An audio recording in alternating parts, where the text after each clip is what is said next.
Hey, it's August 5th. Welcome on in to Daily Cards Live here on ClaibsOnline.com, presented by Mungenast St. Louis Acura and Royal Banks of Missouri. I'm Joe Roderick, joined alongside by Bob Ramsey.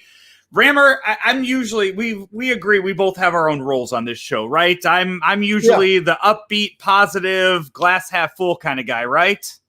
Typically. After a loss like yesterday, I'm struggling right now. It's over. I mean, it feels like that, right? Right? Yeah. I mean, we said at the beginning of, remember in the beginning of June, and I was sitting there, I was like, look at this schedule. It's 20 wins they have right here. And then I think they won 4 games. And now we did that same thing in August, and it's just not happening. The problems that have been existing since Hicks, Michaelis, and Flaherty went down continue to exist. And despite some occasional surges by an offensive player or two, injuries have destroyed your pitching staff, and you never had enough offense. And this is who you are. You'll hover around 500 the rest of the way. You won't score enough to win big games. Oh, you'll look good 1 out of every 3 games, and 1 out of 3 is a ticket to last place. Yeah. So they'll be a little better than that, and that's who they are. So I think the only way to keep our personal sanities and to try and encourage sanity in Cardinal fans is to try and start looking big picture, and how does each day potentially affect the big picture. I tweeted last night, one thing you've got to do, Mike Schilt, is have your best 3 players hitting the top 3 spots in the order. However, if you do that, then you have probably Dylan Carlson hitting 4th, and it's probably not fair to have a 22-year-old trying to hit cleanup while he's trying to figure out how to be a big leaguer. So where do you leave him? But regardless of where you put those top 4, O'Neill is clearly now your best offensive player. This is coming from a broadcaster who, as recently as mid-May, still was wondering how legit O'Neill was going to be. It's been a thread that's run through our shows that I went from a mild detractor to a huge fan now because of what I've seen this guy do with his head, not with his body, with his head, and turn himself into a good player. He's your best hitter. He's got to hit first, second, or third. After that, Mike, do what you want. He's hitting 4th tonight. Okay. But I don't think that's giving yourself the best opportunity to be successful as a team on this given night. Take you all the way back to when we first started talking, and you mentioned the name of Jordan Hicks. Talk about him for a second, because we haven't seen him in quite some time. Your pal Frank Cusimano had John Mozeliak on the other day, and Mo talked about Jordan Hicks's possible role in 2022, not as the team's closer, but possibly using him as a starter, thinking that if you throw him every 5th day, it will help just some of the pain and some of the issues that he's had in his elbow, not only with the Tommy John, but since coming back from Tommy John.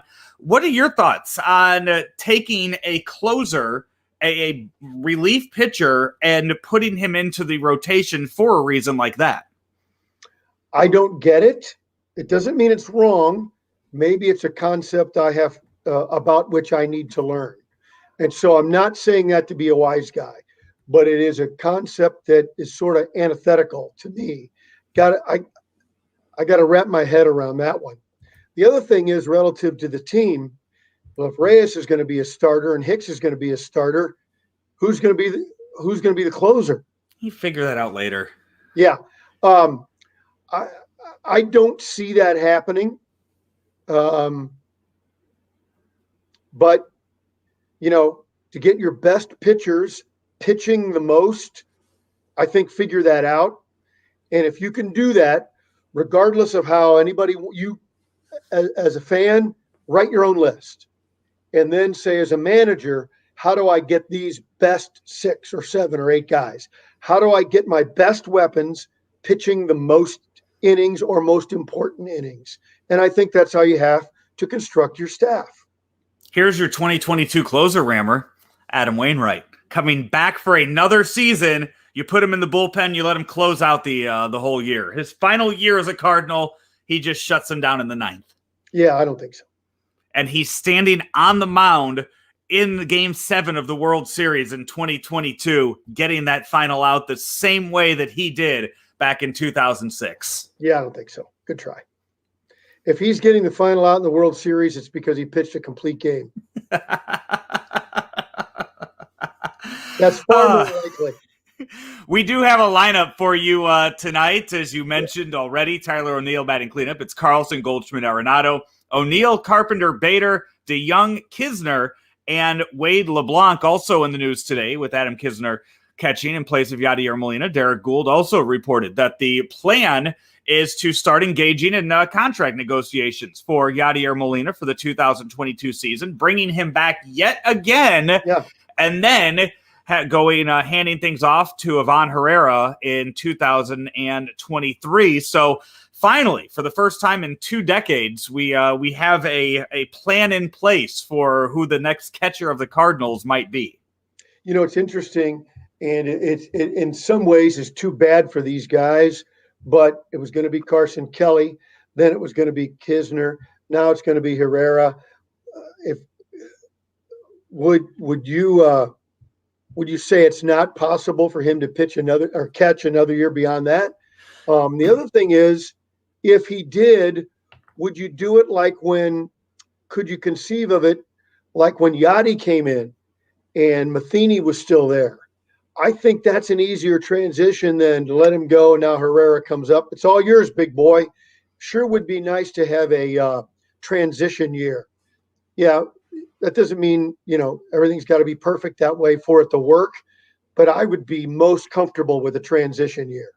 Yeah, and I could see that being the case, or if Yadi, we've seen the talent drop a little bit this year. We've seen the numbers go down a little bit this year. So even if he doesn't do that, maybe you bring in a veteran catcher for just 1 year to kind of work with Herrera if Yadi's not around. But I would imagine all the time they've spent together in spring training, hopefully he's learned something over the years. So it's the final of a three game series with the Braves tonight. Tomorrow we will have a preview of the Royals. Actually, you won't be in tomorrow. It'll be me, and I gotta head out to the bullpen and find a guest or find a co-host. Yeah, I gotta find a co-host for this tomorrow. So I will see who I'm able to pull out. I'll go find a 37-year-old lefty and see what I can. Well, we know where they stockpile those guys.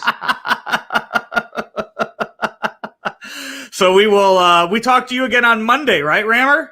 We'll see how the drugs are affecting me. For those who know, I'm having knee surgery tomorrow, and so we'll see how I'm doing Monday. That's the hope, though. Okay, you know what? I feel like I want that regardless. I feel like even if the drugs are affecting you, I feel like I need to. Maybe. Yeah. Maybe we'll set a new standard for the show. Exactly. I think that could be a very entertaining 10 minutes if we do it that way. Rammer, what do you got on? What kind of lid you wearing today? Today I'm going with my my PGA lid from St. Louis out of Belle Reve. What a marvelous experience that was, and St. Louis shined. That extended weekend, it was tremendous to be there as a fan. It was tremendous to be there as a member of the media. Plus, we got some free stuff. So it was all good. That was a really, really a fun time, and I love my lid. I paid for all of my souvenirs from the PGA. I did. I know.